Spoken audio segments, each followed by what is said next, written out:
안녕하세요. 저는 경기도에 살고 예비 쌍둥이 엄마입니다. 요즘 몸이 점점 무거워져 집에서 TV를 보며 뒹굴거리는 날이 많은데요. 드라마를 보다가 문득 저의 첫 번째 결혼 생활이 떠올라 이렇게 사연을 쓰게 되었어요. 믿었던 두 사람에게 배신당하고 제가 어떻게 했는지 한번 들어보실래요? 남편과 전 같은 대학을 다니던 친구 사이 그 이상도 그 이하도 아니었습니다. 한 학기가 지나갈 무렵 남편은 갑작스레 저에게 고백을 해왔고 전 그런 남편을 밀어냈어요. 남편이 싫은 것보단 연애 자체에 관심이 없었어요. 누굴 만나고 사랑하고 또 헤어지고 그런 것들이 저에겐 그저 감정 낭비처럼 느껴졌거든요. 하지만 남편은 지치지 않고 제 곁을 지켜주었고 전 남편과의 선을 긋고 친구로 지내고 있었어요. 그러던 어느 날 남편을 포함해 친구들과 다 함께 점심을 먹으러 가는 길이었어요. 신호등을 건너려는 순간 음주운전 차량이 빠른 속도로 저에게 돌진했고 곁에 있던 남편이 저를 구하려다 다리를 크게 다치는 사고가 일어났어요. 다행스럽게도 수술은 성공적으로 끝이 났고 저는 남편이 일어날 때까지 곁을 지켰습니다. 아직도 기억이 나네요. 마취에서 깬 남편이 저를 보고 했던 첫 마디를요. 나 네 덕분에 군대는 안 가도 되겠어. 이 정도면 면제 아닐까? 그러면서 웃는데 이 남자 놓치면 안 되겠다는 생각이 들더라고요. 날 위해 목숨도 내놓는 남자. 이런 남자 놓치면 평생을 후회하겠다는 생각마저 들었어요.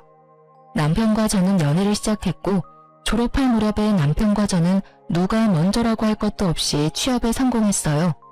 첫 직장이 생긴 25살에 저는 무섭게 밀어붙여 결혼까지 성공했어요. 사회초년생이었던 남편과 저에겐 모아둔 돈이 있을 리가 없었고 시댁도 넉넉한 편은 아니었어요. 남편과 저는 원룸에서 시작하면 된다고 했지만 저희 부모님의 마음은 그렇지 않았죠. 우리가 돈이 없는 것도 아니고 있는데 왜 너희가 원룸에서 살아? 네 아빠랑도 이야기 다 끝냈으니까 잔말 말고 아파트 들어가서 살아. 우리 사위 혹시나 처가에서 집 사준다고 눈치 보거나 그러면 안 돼? 우리 사위는 내 딸 목숨 구해준 생명의 은인이자 새로 생긴 내 아들이니까. 앞으로 우리 철부지 딸 잘 부탁해. 엄마의 말씀 그대로 친정에선 남편에게 늘 고마워했기에 불만은커녕 기쁜 마음으로 40평대 신축 아파트를 마련해 주셨습니다. 가전 가구는 남편과 제가 모았던 돈으로 채우고요. 그래도 모자라던 것은 살면서 채워 넣었어요. 연애 기간이 길었음에도 불구하고 가족이 된 남편은 또 다른 사람이더라고요. 하나부터 10까지 맞는 것이 어쩜 한 가지도 없는 것인지. 그래도 싸우거나 그러진 않았던 것 같아요. 눈만 마주쳐도 웃음이 터지니 어떻게 싸움이 되겠어요? 그런 저희를 보며 양가 어른들은 천생연분이 다름없다고 하셨었죠.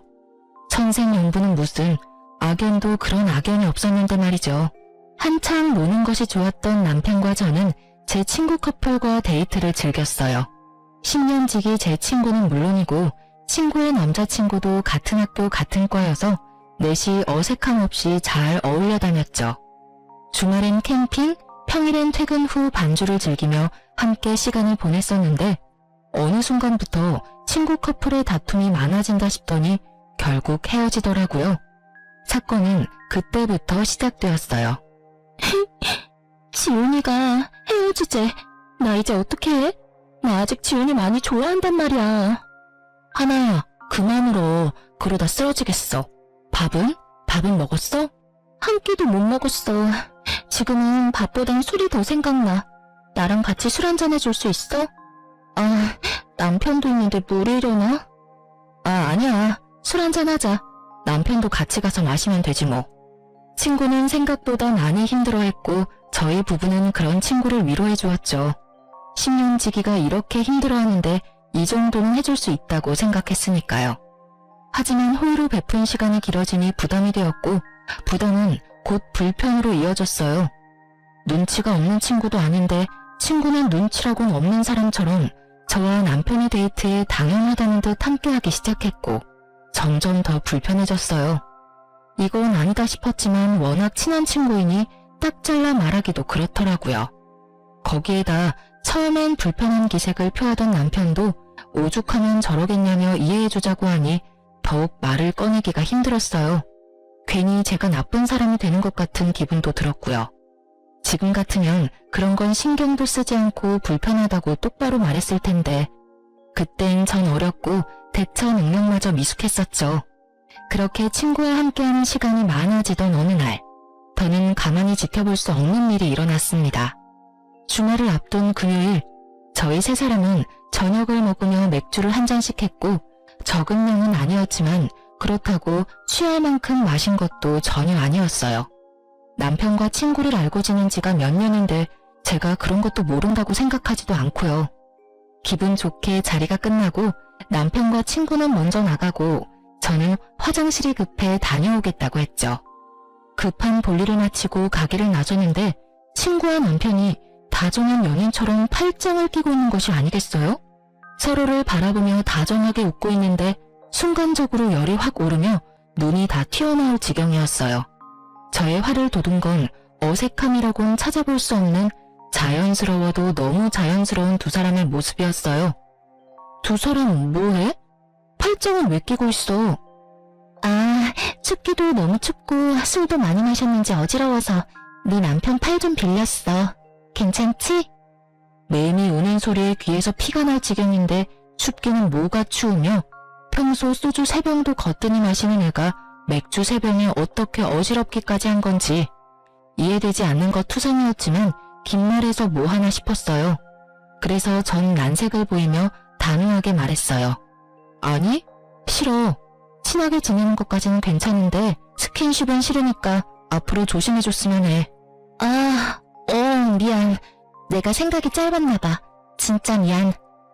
진심인지 아닌지 알 수는 없었지만 일단 제가 기분 나빠하니 냉큼 사과부터 하는 친구와는 달리 남편 놈은 친구 편을 들더라고요. 목에 핏대까지 세우면서요. 뭘 그렇게 예민하게 굴어? 당신한테 친한 친구면 나한테도 친구인데 친구끼리 팔짱도 끼고 그럴 수 있는 거지. 하나 민망하게 꼭 그렇게 말해야 해? 당신 이렇게 속 좁은 여자였어? 뭐? 속이 좁아? 지나가는 사람 붙잡고 물어봐. 내가 속이 좁은 건지 두 사람 행동이 잘못된 건지. 그리고 당신은 지금 누구 편을 드는 거야? 누구 편을 드는 게 아니라 상황이 그렇잖아. 당신이 그렇게 몰아세우면 우리가 꼭 무슨 짓 하다가 걸린 사람 같잖아. 그냥 그런가 보다 하고 넘기면 되는 일을. 이게 뭐야? 당신 때문에 분위기 이상해졌잖아. 왜? 찔려? 난 그저 스킨십만 자제해달라고 했을 뿐인데 왜 오버하고 난리야. 그리고 분위기 이상해진 게 내 탓이야? 당신이 목에 핏줄까지 세우면서 나서서 분위기가 더 이상해졌다는 생각은 안 해? 당사자인 하나도 미안하다고 하는데 왜 당신이 나서서 이 난리야? 나 진짜 기분 나빠지려고 하는데 계속 할 거야? 처음이었어요. 제가 그렇게까지 남편에게 언성을 높이며 화낸 것은요. 처음 보는 저의 모습에 이제야 사태 파악이 된 남편 놈은 말까지 더듬으며 상황 정리를 해보려 애쓰더군요. 아니 그게 아니라 여보. 내 말은 그러니까 괜히 별거 아닌 일로 두 사람 우정에 금이라도 갈까 걱정돼서 누구 편을 더 들고 그러려고 그랬던 건 아닌데 말하다 보니까 감정이 격해져서 나도 모르게 당신 기분 상하게 했어. 미안해. 졸지에 친구 앞에서 부부싸움까지 하는 꼴이 되어버린 저는 친구에게 다음에 보자는 짧은 인사를 남긴 채 집으로 돌아왔어요. 남편은 그날 밤 새벽녘까지 저에게 용서를 구했고 저는 그런 남편을 용서해 주었어요. 자기, 한 번만 더 남이 보는 앞에서 내 편 안 들고 다른 사람 편 들었다간 가만 안 둬? 당연하지. 난 남이라고 생각하지 못했어. 워낙 당신이랑 친하니까. 그래서 팔짱 정도는 가볍게 생각했나 봐. 난 정말 당신이 이렇게까지 기분 나빠할지 몰랐어. 당연히 기분 나쁘지. 친구는 친구야. 가족이 될 순 없다고. 그리고 팔짱 낀 것도 그래. 처음엔 팔짱, 그 다음엔 폰, 그 다음엔 뭐가 될지 어떻게 알아? 일어나지도 않은 일을 걱정하는 것도 웃기지만 혹시나 하는 일을 만들고 싶지 않은 내 심정도 이해해줘야지. 난 괜한 일 때문에 당신도 친구도 잃고 싶지 않아. 알았어. 내가 생각이 짧았어. 앞으로 조심할게. 조심할 필요도 없어. 앞으로는 하나랑 당신이랑 같이 보는 일은 안 만들 거니까. 당신도 그렇게 알고 눈치껏 피해줬으면 좋겠어. 알겠지? 네, 잘 알겠습니다. 내 친구도 아닌데 뭐 안 보면 되지. 이렇게까지 했는데 다신 이런 일로 얼굴 붉히는 일은 없겠지 했어요. 저는 앙금이 완전히 사라지지 않아 친구와 거리를 두며 지냈고 친구와 어울리지 않으니 남편과의 사이도 괜찮았어요. 아니, 오랜만에 둘만의 시간을 보내니 설레기도 하고 연애할 때 생각도 나는 것이 더 좋았어요. 그렇게 둘만의 시간을 보내며 친구와 거리를 두던 어느 날, 제 인생을 송두리째 바꿔버릴 사건이 일어났습니다. 전 그날따라 이상하리만큼 일이 잘 풀렸어요. 지금 생각해보면 그날은 저에게 운수 좋은 날이었던 것 같아요. 유명 소설 속 의미도 말 그대로의 의미도 되는 운수 좋은 날이요. 그날따라 월 마감 보고서도 한 번에 통과하고 버스 정류장에 도착하자마자 버스가 오고 심지어 지옥 같은 퇴근 시간에 신호 한 번 걸리는 일 없이 빠르게 집에 도착했죠. 혼자 콧노래를 부르며 현관문을 열었고 집안엔 당황하는 남편과는 상반되게 차분하게 소파에 앉은 친구가 있었어요. 두 사람 사이엔 거리가 꽤 있었는데도 왜인지 이상한 분위기에 화가 확 나더라고요. 거기에다 저도 없는 집에 남편과 함께 있는 친구. 여러분은 이해가 되시나요? 전 이해가 되지 않았고 표정 관리조차 되지 않더군요. 남편은 말을 더듬으며 무슨 말이라도 하려고 했고 전 남편의 말이 들리지 않았어요. 그게 아니라 무슨 상황인지 설명 좀. 오늘 온다는 말 없었잖아. 아니, 연락도 안 했잖아. 근데 왜 나도 없는 집에 이러고 있는지 설명이 좀 필요할 것 같은데. 남편보다 친구의 설명이 필요한 상황이라 생각했기에 저는 친구를 보며 물었고 친구는 한숨을 쉬더니 아니 꼽던 말투로 말을 하기 시작했어요. 미리 연락 못한 건 미안. 요즘은 네가 나 피하는 것 같아서 서프라이즈 파티라도 하려고 온 거여서 연락할 수가 없었어. 너한테 연락하고 오면 그건 서프라이즈가 아니잖아. 그리고 우리 10년 된 친구야. 그런 사이에 굳이 꼭 연락까지 하고 와야 해? 너 변했어. 우리 우정이 이것밖에 안 되는 거야? 나 섭섭해지려고 한다 얘. 서프라이즈 파티는 개뿔. 이 정도면 서프라이즈 빅엿을 준비한 거 아닌가요? 전 어이가 없어서 헛웃음이 나왔어요. 하나야, 나야말로 섭섭해지려고 해. 네 말대로 우리가 10년 지기 친구인데 내가 그런 식으로 행동하고 너도 눈치란 게 있으면 한동안은 거리를 둬야겠다. 이런 생각쯤은 해야지. 저번에 우리가 얼굴 붉힌 이유가 있는데 네가 조금이라도 내 생각을 했다면 나도 없는 집에 내 남편이랑 너랑 둘만 있어야 하는 일을 만들었을까? 글쎄, 난 아닌 것 같은데. 이건 나를 위한 서프라이즈 파티가 아니지. 최혜진, 너 진짜 말 이상하게 한다? 내가 네 남편한테 무슨 짓이라도 한대? 왜 저번부터 별것도 아닌 걸로 사람 이상하게 만들어? 오늘도 그래. 나는 너랑 사이가 이상해진 것 같아서 좀 풀어보려고 기껏 바쁜 시간 쪼개서 찾아왔는데 그럼 나한테 한다는 말이 고작 이거야? 너 혹시 의부증이야? 그렇지 않고서는 지금 이 반응 일반적이지 않잖아. 뭐? 의부증? 너 말 다 했어? 네 행동 이상한 건 생각 안 하고 누굴 정신병자로 몰아. 진짜 기가 막히고 코가 막혀서. 당신 생각도 그래? 당신도 내가 심하다고 생각해? 문득 남편의 생각이 궁금했어요. 전 아무리 생각해도 저의 반응이 심하다는 생각이 들지 않았으니까요. 그게 사실은 나도 하나랑 같은 생각이야. 별거 아닌 일 같은데. 당신이 자꾸 그런 식으로 말하니까 우리도 곤란하다고. 의심도 그 정도면 병이야 여보. 그러니까. 저는 한순간에 의부증 환자에 의심병 환자까지 되었더라고요. 두 사람의 생각이 그러하든 말든 전 친구에게 이만 가줬으면 좋겠다고 했고 친구도 기분이 많이 상했는지 아무런 말도 하지 않고 가더군요. 친구가 돌아간 뒤 남편과 저의 본격적인 부부싸움이 시작되었어요. 의심병? 당신이 그걸 말이라고 해? 다른 사람도 아니고 어떻게 당신이 그런 식으로 말을 해? 그렇잖아. 하나는 당신이랑 좋게 풀어보고 싶어서 찾아왔는데 그런 사람 보고 범인 취조하듯이 상황 설명이나 하라고 하고 뭐 한 게 없는데 무슨 상황 설명을 해. 우린 그저 대화만 했어. 그것도 당신 화를 어떻게 하면 풀어주나 하는 대화. 그게 그렇게 잘못한 일이야? 죄인 취급받을 만큼? 와, 당신 말만 들으면 나 진짜 미친년 같다. 그렇지? 근데 여보, 내가 분명히 말했었지. 난 그런 상황을 만드는 것 자체를 이제 만들고 싶지 않다고. 거기에 대해서 당신도 수긍하고 돕기로 했고. 그런데 나한테 말도 없이 내 집에서 당신이랑 하나랑 둘이 있는 모습을 보는데 내가 어떤 생각이 들 것 같아? 그러면 나보고 어쩌라고.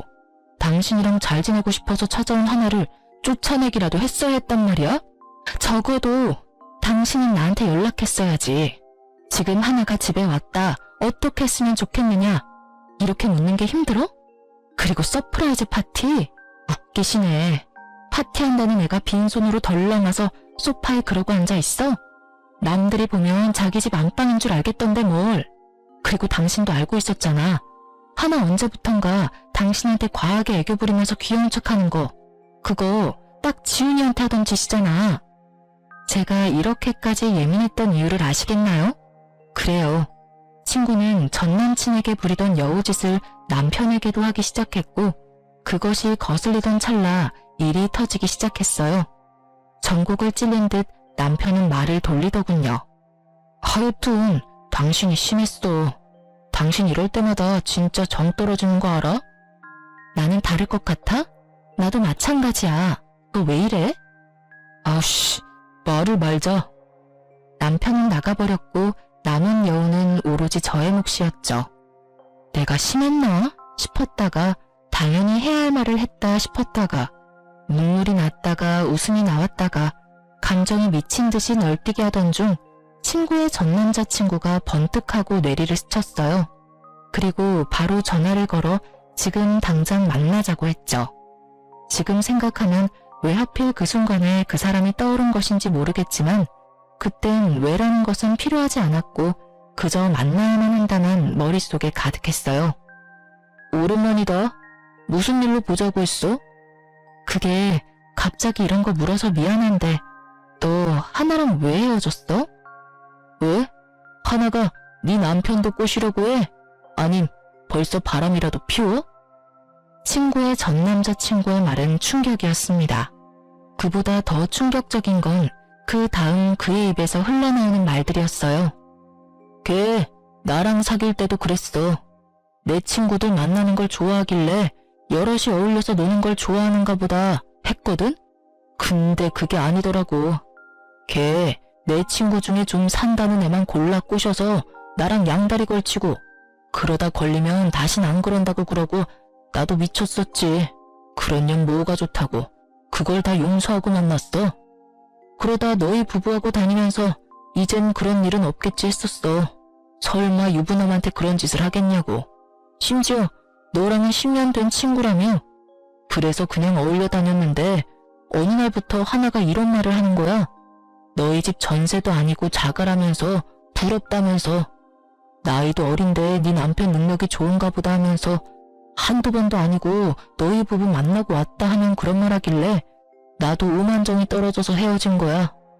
너한테 말해주려고 했는데 아직 일어나지도 않은 일 말하기도 그랬고 두 사람 워낙 친해 보이니까 그런 일은 없겠지 했어. 믿을 수 없는 이야기에 머리를 감싸 쥐었어요. 이런 경우 친구가 그런 마음을 먹었다고 한들 내 남편은 그런 일이 없을 거다 하는 확신이 들어야 하는데 오늘 남편 하는 꼴을 보니 그런 일이 있을 것만 같았거든요. 전 남자친구도 같은 마음인지 조심스럽게 말을 잇더군요. 아마 모르긴 몰라도 두 사람 바람 피우고 있을 가능성 100%일 거야. 걔 애교도 많고 귀엽잖아.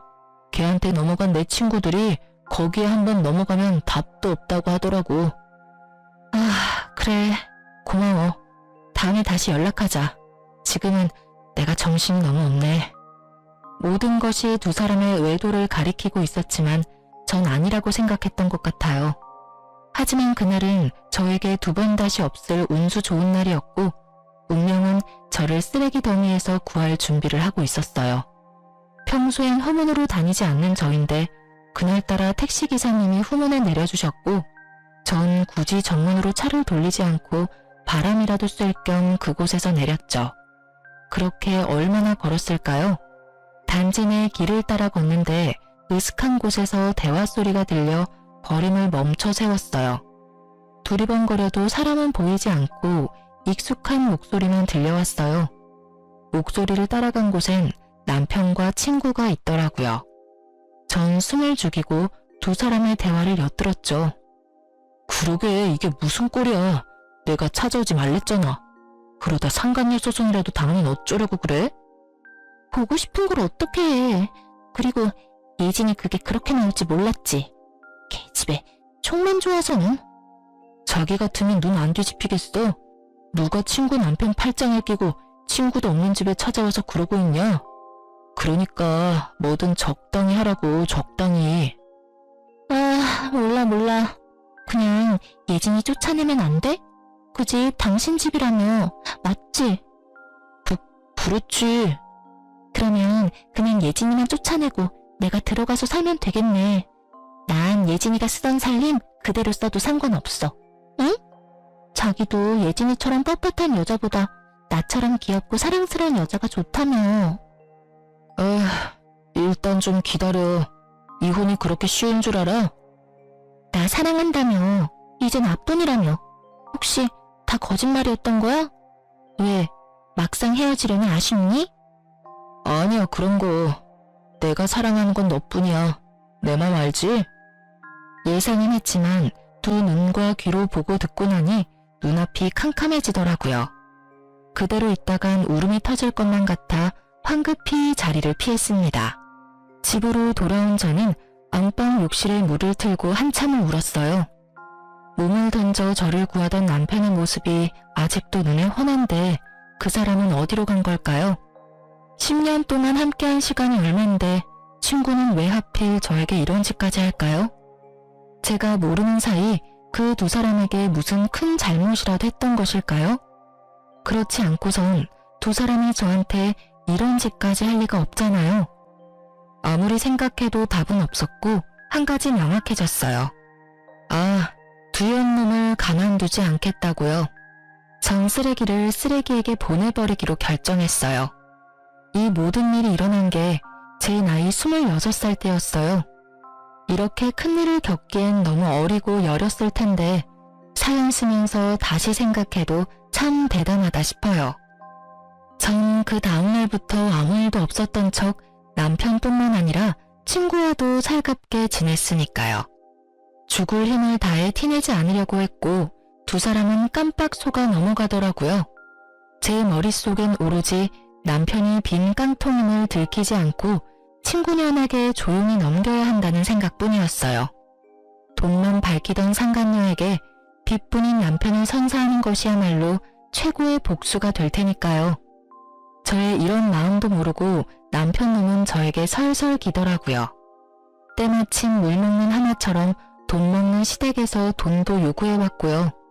하늘이 절 돕는다는 생각마저 들 정도로 저의 계획대로 되어가고 있었어요. 여보, 고마워. 난 내심 당장이라도 이혼하자고 하면 어떻게 해야 하나 싶었다니까. 엄청 화는 났었는데 이젠 뭐 괜찮아. 그건 그렇고 어머님께 또 연락 왔던데. 또? 이번엔 얼마나 필요하시대? 1,000만 원 정도 필요하신가 봐. 당신도 알다시피 나도 돈 없어서 이번에도 못 드린다고 했어. 당연하지. 당신이나 나나 돈이 어디 있다고 계속 돈 부탁을 하시는지. 우리 집이지만 답답하다 답답해. 연기를 어쩜 이렇게나 잘하는지 사실 다 알고 있었습니다. 매번 말은 저렇게 해도 뒤로 저 몰래 도와주고 있다는 사실을요. 심지어 마이너스 통장 한도가 간당간당한다는 사실도요. 오죽하면 저에게 거짓말까지 하면서 도와드릴까 하는 마음에 모른 척은 했지만 내심 걱정이 컸었는데 이렇게 되고 나니 얼마나 좋은지. 집은 고사하고 가진 것이라곤 마이너스 통장뿐인 남편놈을 떠넘길 수 있다고 생각하니 어느 순간부터 슬프기는커녕 웃음이 새어나왔습니다. 전 차분히 때를 기다렸고 상황은 제 예상대로 흘러갔습니다. 남편은 저와 이혼까지 할 생각은 없었고 상간녀만 애가 타는 상황이었죠. 상간녀는 저에게 사과하고 싶다며 저를 찾아왔고 전 기쁜 마음으로 만나주었어요. 저를 만나려는 이유가 뻔히 보였으니까요. 오랜만이야. 우리 10년 넘게 알고 지내면서 이렇게 오랫동안 안 본 적 없었던 것 같은데. 그렇지? 생각해보니까 그런 것도 같네. 지난번 일은 내가 미안했어. 네가 충분히 화낼 수 있는 상황인 건 아는데 나도 섭섭한 마음이 커서 말이 막 나갔어. 용서해줄 거지? 친구 사이에 용서하고 말고 할 게 뭐 있어? 우리가 1, 2년 친구도 아니고 무려 10년 친구인데 그깟 남자 때문에 흔들릴 그런 얕은 우정은 아니잖아? 그렇지.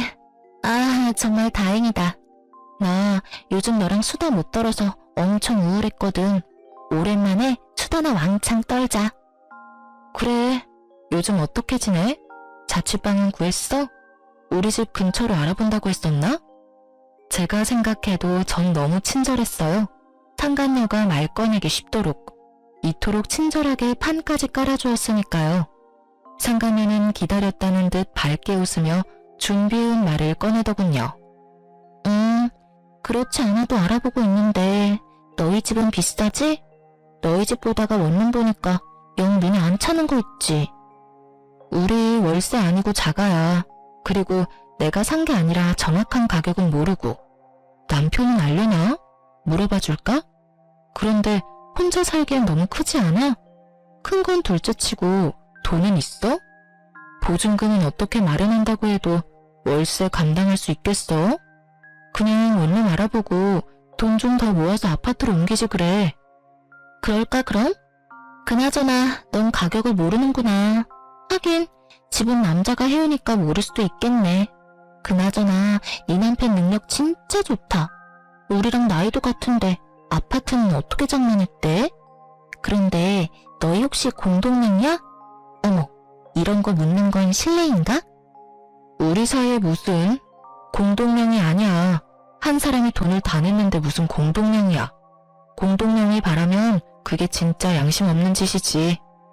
남편이 매일 아파트 시세를 검색하니 매매가를 아는 것은 당연했고 명의는 아파트를 마련해주신 부모님 명의였으니 제 말엔 거짓말이 전혀 없었죠.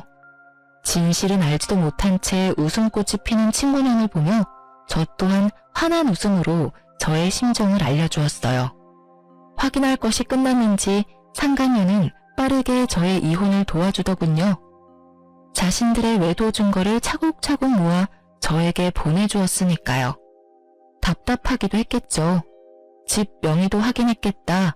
이제 남편이 이혼하고 자신과 재혼만 하면 편히 살 수 있을 것 같은데 망할 놈의 남편이 이혼을 미루기만 했을 거니까요. 친절한 상간녀 덕분에 전 손쉽게 증거를 모을 수 있었죠. 그리고 드디어 결전의 날, 두 사람을 카페로 불렀어요. 두 사람 화해한 거야? 이제 셋이 함께 보는 일은 없을 거라더니. 어찌되었든 잘 됐다. 하나, 잘 지냈어? 잘 지냈지. 잘 지냈어? 어줍잖은 연기를 하는 두 사람을 보며 저도 모르게 실수가 터져나왔어요. 당신 왜 웃어? 그러게, 예진아, 갑자기 혼자 왜 웃어? 나 좀 무서워지려고 그래. 혹시 어디 아파? 아, 미안. 두 사람 어색한 연기를 보니까 웃음을 참을 수가 있어야지. 당신 진짜 왜 그래? 정말 아는 것이 하나도 없어 어리둥절한 남편놈과 올 것이 왔구나 하며 기대에 찬 상간녀. 전 두 사람에게 상간녀가 준 증거를 뿌려주며 말했어요. 오랜만은 무슨. 여기 바로 어제도 두 사람 만난 증거가 버젓이 있어. 그러니 내가 두 사람 하는 꼴이 웃기겠어, 안 웃기겠어? 여보, 그게 아니라 우리가 어제 만난 건 당신 곧 생일이잖아. 생일 파티 해주려고 만난 거였어. 그렇지 하나야. 남편놈은 애절한 눈빛으로 도움을 요청했지만 상간녀는 그럴 마음이 전혀 없어 보였죠. 아, 두 사람은 생일 파티 계획장인데 손잡고 어깨 동무하고 하는가 보지? 그게 잘못했어, 여보. 그게 어떻게 된 일이냐면. 됐고, 하나, 넌 나한테 할 말 없어? 입을 꾹 다물고 있는 친구에게 물었어요. 지금 생각해보면 마지막 기회라도 주고 싶었던 것 같아요. 10년 세월 이대로 끝내고 싶지 않았던 마음도 있었던 것 같기도 하고요. 여러분이 보기엔 바보 같겠지만 전 그랬어요. 하지만 상간녀는 그런 저의 호의를 완전히 찢어버렸습니다. 왜? 사과라도 하길 바라니? 어쩌지? 난 전혀 미안하지 않은데. 알다시피 나 이 사람 사랑해. 이 사람도 나 사랑한다고 하고. 어쩌겠어, 우리 마음이 이런 걸. 구질구질하게 붙잡을 생각하지 말고 이혼해줬으면 좋겠어. 걱정하지 마. 구질구질하게 매달리는 일 따윈 없을 테니까. 네가 그런 부탁하지 않아도 오늘 말하려고 했어. 들었지? 우리 이혼하자. 초스피드로 전개되는 대화에 남편 눈은 눈알 굴리기 바빴습니다. 저런 걸 믿고 낭비한 제 청춘이 아까워 미칠 지경이었지만 어쩌겠어요. 이미 시간은 지났고 되돌릴 순 없는 일인걸요. 그렇기에 전 더는 시간 낭비할 필요 없이 이혼을 진행했습니다. 친절한 증거 덕분에 저의 이혼은 빠르게 진행되었고 그 흔한 물벼락 한번 날리지 못했지만 이혼이 확정되는 날 물벼락을 좋기 100대는 날린 통쾌함을 맛보았네요. 그들의 지옥이 시작될 것이 뻔했으니까요. 저의 예상대로 저와 이혼한 전 남편은 빠르게 상간녀와 재혼하더군요. 빈 깡통이 요란하다고 결혼식을 얼마나 성대하게 했는지 친구들의 연락이 빗발쳐 모를래야 모를 수가 없었어요. 전 그날 두 사람의 빚뿐인 앞날을 축복해줬네요. 벤츠인 줄 알았던 남자가 사실은 빚쟁이란 걸 알았을 때 상간녀의 표정이 상상돼 그날 하루 참 행복했어요. 그렇게 이혼하고 전 참 바쁘게 살았어요. 나름 만족할 만한 복수였기에 두 사람을 떠올리지 않으며 살았죠. 2년하고 8개월의 시간이 지났고 전 재혼을 했어요. 첫 번째 이혼으로 상처가 남았던 터라 망설였지만 남편의 끈질긴 구애에 전 다시 한번 용기를 내었고 진작 용기를 내지 않은 것이 후회될 정도로 행복했어요. 부유한 집안에서 자란 남편은 저에게만 다정한 사람이었고 제가 죽으라고 하면 죽는 신용까지도 하는 사람이었어요. 그렇게 전 남편의 사랑으로 완벽하게 과거를 잊고 살았어요. 그러던 어느 날 잊고 지냈던 상간녀를 만난 건 다름 아닌 산부인과였습니다. 그때 당시 전 임신을 한 건 아니었고 볼 일이 있어서 들린 것이었는데 저의 시야 끝에 익숙한 두 사람이 걸렸습니다. 그건 바로 전 시모의 상간녀였어요. 목이 다 늘어난 인부복에 머리는 산발인 상간녀는 만삭이었고 그런 상간녀에게 전 시모는 쉴 새 없이 핀잔을 주고 있었어요. 아우 정말 내가 네 년 꼴만 보면 없던 병도 생기는 기분이다. 옷은 그거밖에 없니? 거지도 아니고 꼴이 그게 뭐니? 네가 이딴 꼴로 다니니까 우리 아들도 하는 일마다 안 풀리는 거야. 네 년 때문에 그 부잣집 여자랑도 이혼하고 아파트도 날리고 회사에서도 쫓겨나고 네가 순진한 우리 아들 홀리지만 않았어도 지금쯤 그 좋은 집에서 떵떵거리면서 살았을 텐데 아이고 속 터져 정말. 어머님 저야말로 억울하다고요. 아파트는 그이 명의라고 했었단 말이에요. 그리고 회사는 그이가 게을러서 쫓겨난 거지 저 때문이 아니라고요. 걔가 왜 게을러졌겠니? 다 너 때문 아니니? 그 좋은 집 살다가 너 때문에 단칸방살이에 빚만 갚게 생겼으니 일할 맛이 나겠어? 어머님은 왜 매번 제 탓만 하세요? 저도요 어머님 뱃속에 애 때문에 참고 살아요. 누군 같이 살고 싶어서 사는 줄 아세요? 너 말 한번 잘했다. 이 와중에 임신이 하고 싶더니 몸 관리를 어떻게 했길래 덜컥 임신이나 해서는 그나마 아들이라니 내가 병원이라도 같이 와주는 줄 알아. 어휴 꼴 보기 싫어. 나 먼저 갈 테니 집엔 알아서 와. 꼴도 보기 싫다며 떠나는 전 시모를 뒤로 상간녀는 눈물을 훔치더라고요. 그러다 문득 시선이 신경이 쓰였는지 주변을 둘러보는데 그 순간 저와 눈이 딱 마주쳐버렸어요. 한눈에 저를 알아본 상간녀는 무서운 기세로 저에게 다가와 다짜고짜 따지기 시작했어요. 내 꼴이 우습니? 이게 다 너 때문이야. 나한테 왜 거짓말했니? 그때 네가 그 인간이 아파트는커녕 빚뿐이라는 말 한마디만 해줬어도 내가 이 모양 이 꼴로 살진 않았을 거 아니야. 이게 다 너 때문이라고.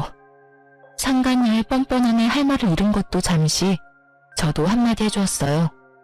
정신 좀 차려. 고작 아파트 한 채 눈 뒤집혀서 10년 지기 뒤통수 때리고 남편 뺏어간 주제에 어디서 고개 빳빳이 쳐들고 남 탓이야 남 탓이. 그리고 왜 말 안 했냐고? 몰라서 묻니? 가난한 시댁에 가진 거라곤 마이너스 통장뿐인 거지 남편 데리고 가준다는데 너 같으면 말하겠어? 뭐라고? 그래서 나한테 미안한 마음이 조금도 없다는 말이야? 넌 어쩜 그렇게 뻔뻔하니? 이야, 내가 이 말을 이렇게 돌려주게 될지 몰랐네. 잘 들어. 그럼 내가 미안하다고 사과라도 하길 바라니? 어쩌지? 난 전혀 미안한 마음이 없는데. 구질구질하게 옛일이나 들먹일 거면 가던 길이나 가. 네 얼굴 보고 있는 것도 역겨우니까. 전 상간녀가 저에게 했던 말을 그대로 돌려주었고 틀린 말이 하나 없는 제 말에 지기 싫은 상간녀는 순식간에 태세를 바꾸어 말을 돌렸어요. 하여튼 넌 아직도 혼자니? 재혼했다는 소식은 못 들었는데. 그런데 산부인과엔 웬일이야? 혹시 어디 아파? 폐경이니? 요즘 그런 애들 많다더라. 왜 스트레스 심하거나 그러면 조기 폐경 도구 한다잖아. 남편 뺏기고 충격이 심했나봐. 미안해서 어떡하니? 나만 행복해서. 넌 아직도 내 소식 묻고 다니니? 그 정도면 거의 스토커 수준이야 너. 나한테 집착 좀 하지 마. 네 남편 두고 왜 나한테 집착을 하는지 모르겠다 얘. 그리고 혹시 이런 말 아니? 착각은 자유라는 말. 아무리 자유라지만 그 정도면 병인 것 같은데. 산부인과 말고 정신과부터 다녀. 그러다 큰일 나 너. 뭐라고? 너 진짜 말이면 단 줄 알아? 아니다. 나한테 남편까지 뺏겼는데 뭔들 못 들어주겠니? 네가 아무리 바라 그래도 내가 승자고 넌 패자니 말이야. 승자라고 하기엔 네 꼴이 참 비루하지 않아? 꼴이 그게 뭐야? 거울도 안 보고 다녀? 집에 거울이 없는 거야 설마? 목 단으로 난 인부복은 둘째치고 머리는 좀 빗고 다녀. 빚 그까짓 거 얼마나 한다고? 빚이 아무리 많아도 빚 정도 살 돈은 있지 않아? 다 네 걱정돼서 그래. 한 번 핀 바람 두 번은 더 쉽지 않겠어? 좀 꾸미고 다녀. 근데 내 꼴이 어때서? 자다가 바로 나와서 그래. 그리고 우리 그이 나 얼마나 사랑하는데. 그러니 너랑 이혼하고 나한테 왔지. 돈이 좀 없어서 그렇지 나한테 얼마나 잘하는지 몰라. 이런 게 행복이구나 싶다니까. 얼마나 필사적으로 사랑받는 척 행복한 척을 하는지 불쌍할 지경이었어요. 상간녀의 필사적인 연기가 계속되던 그때 의사 가운을 입은 남자가 저를 불렀어요. 여보. 그래요. 제 남편은 산부인과 의사였고 남편을 보기 위해 병원에 잠시 들린 것이었어요. 적절한 타이밍에 나타난 남편이 얼마나 반가운지. 다정하게 저를 부르는 의사 남편을 본 상간녀는 많이 놀랐는지 그 퀭한 눈알이 튀어나오겠더라고요. 하긴 퀭한 눈알이 튀어나온다 한들 이상한 일은 아니었죠. 아직도 자신이 뺏은 전 남편을 잊지 못해 혼자 청승맞게 살고 있는 걸로 생각하고 있었을 테니까요. 그렇게 저를 위안 삼으며 그 지옥 같은 삶을 견뎠을 테니까요.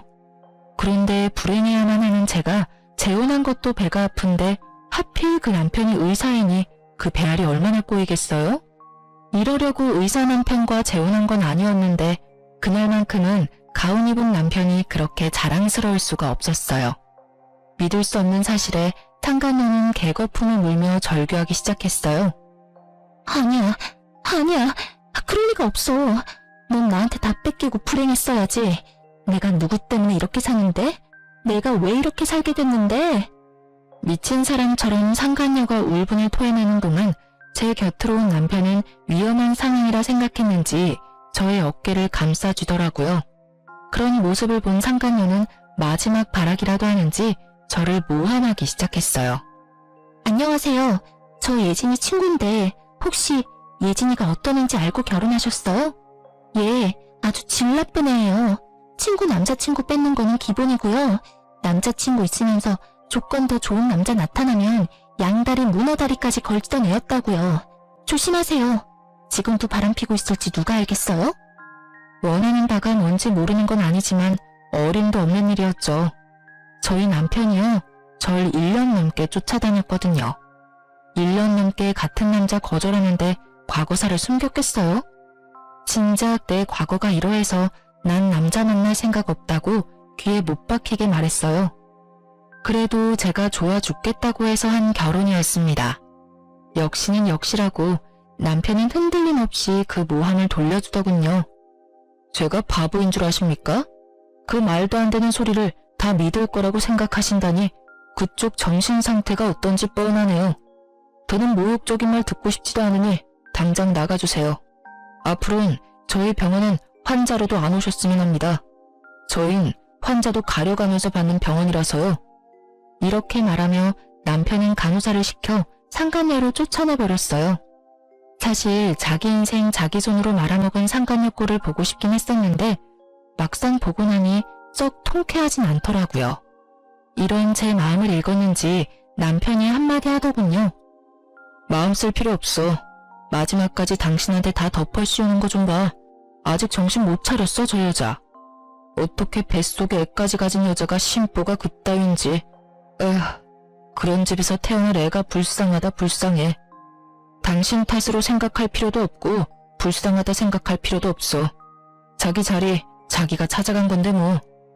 남편 말을 들으니 마음이 한결 편안해지더라고요. 그날 저녁 상간녀에게 제 소식을 들었는지 오랜만에 대학 친구에게서 전화가 왔어요.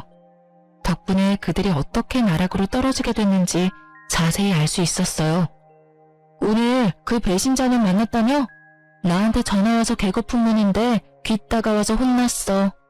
어떻게 거기서 딱 만나니? 나 통화하는 내내 얼마나 통쾌하던지. 하나 걔 몰골 엉망이지? 안 봐도 뻔해. 쫄딱 망한 남편의 돈 나올 구멍이라고는 없는 시댁. 뻔하지 뭐. 말도 못하게 엉망이더라. 그런데 집이 그렇게나 힘들어? 빚은 있어도 대기업 월급이면 못 갚을 정도는 아닐 텐데. 생각보다 더 엉망이라서 깜짝 놀랐잖아. 내가 그놈의 정이 뭔지 회사엔 바람 피워서 이혼했다고 알리진 않았거든. 아, 넌 아예 귀 닫고 살았으니 아무것도 모르겠구나. 네 전 남편 너랑 그렇게 이혼하고 하나랑 바로 결혼했잖아. 엄청 비싼 홀에서 결혼식 올렸는데 글쎄 그것도 다 대출이었고 너한테 준 위자료뿐 아니라 잠시만 살 거라고 하나 속여서 얻은 집도 다 대출이었어. 완전 빚잔치였지. 벌어서 쓰는 것 하나 없이 빚만 갚아야 하니까 일할 맛이 나겠어? 거기에다가 하나 그게 너네 살던 아파트는커녕 남은 거라곤 대출에 마이너스 통장뿐인 걸 알고 쥐잡듯 잡는 바람에 둘이 하루가 멀다고 싸웠어. 그나마 내세울 거라곤 네 호의로 놔둔 대기업 직원이라는 거 하나였는데 퇴근하고 매일같이 술만 마시니까 출근해서 일이나 제대로 했겠어? 맨날 술 냄새나 풀풀 풍기면서 일 처리도 제대로 못하고 하니까 결국 잘렸지 뭐. 회사도 잘리고 빚도 못 갚으니까 결국엔 시댁으로 들어갔다고 하더라고. 그 신우 성깔 너도 알지? 그러니까 하나가 버티겠어? 도저히 안 되겠다 싶었는지 이혼할 거라고 하더니 하필 그때 덜컥 임신을 해버렸지 뭐야. 이 와중에 임신이라니 부부 사이가 좋다고 해야 할지 참나. 하여튼 그 길로 이혼은 물 건너가고 그 꼴로 살고 있어. 천벌 받은 거지 뭐. 그러게 10년 지기 제일 친한 친구 뒤통수를 그따위로 치래? 너 조금 신난 것 같다? 야 당연하지. 나 지금 너무 신나. 네가 너 재혼했다는 거 아무한테도 알리지 말라고 해서 입 다물고 있느라 얼마나 답답했는데 하나 그거 네 남편 의사가 맞냐면서 몇 번씩 묻는데 내가 친절하게 의사도 맞고 집도 엄청 잘 산다고 말해줬어. 강남에 40평대 아파트 산다는 이야기도 잊지 않고 해주고 말이야. 모르긴 몰라도 오늘 열받아서 잠도 못 잘 거다. 쌤통이야 쌤통. 저보다 더 통쾌해하는 친구와의 통화가 끝나고 전 생각했어요.